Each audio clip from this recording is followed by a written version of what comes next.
Hi friends, ఈ video నచ్చినట్లయితే like చేయండి, సబ్స్క్రైబ్ చేయండి. ముగ్గురు పిల్లలు కూడా స్కూల్లో స్పోర్ట్స్ పెడుతూ ఉంటే వచ్చేసి ఉంటారు. ముఖ్యంగా అజ్జు రన్నింగ్ రేస్లో పాల్గొనడానికి వచ్చేసి ఉంటుంది. ఆరు ఇదంతా చూస్తూ ఎలాగైనా సరే అంజు ఈ పోటీలో గెలవాలి అని దేవుణ్ణి వేడుకుంటూ ఉంటుంది.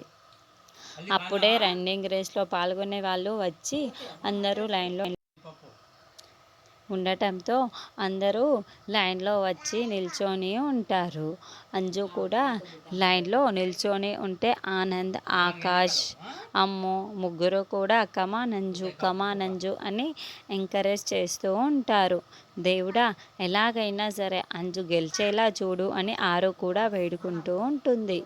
అయితే బంటి ఇంకొక ఇద్దరు ముగ్గురు కూడా చూసుకొని సేగ చేసుకుంటూ ఉంటే ప్రిన్సిపాల్ కూడా వాళ్ళకి సహకరిస్తున్నట్లు చూపిస్తూ ఉంటారు. ఇక రెడీ 1 2 3 గో అనగానే అంజు పరుగులు పెడుతూ ఉంటుంది. అయితే వాటి ఎప్పుడైతే సైగ చేస్తాడో అంజు పక్కన ఉన్న అమ్మాయి అంజుని తోసిపడేస్తూ ఉంటుంది. దాంతో పరిగెడుతున్న అంజు ఒక్కసారిగా కింద పడిపోతూ ఉంటుంది.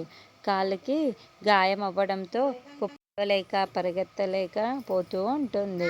దాంతో ముగ్గురు పిల్లలు ఆరును చూసి చాలా కంగారు పడిపోతూ టెన్షన్ పడుతూ ఉంటారు. కమాన్ అంజు, లే అంజు అని ముగ్గురు పిల్లలు చెబుతూ ఉంటారు. అయితే అంజు కనీసం లేవలేకపోతుంది. అయ్యో, లే అంజు అని ఆరు కూడా చెబుతూ ఉంటుంది.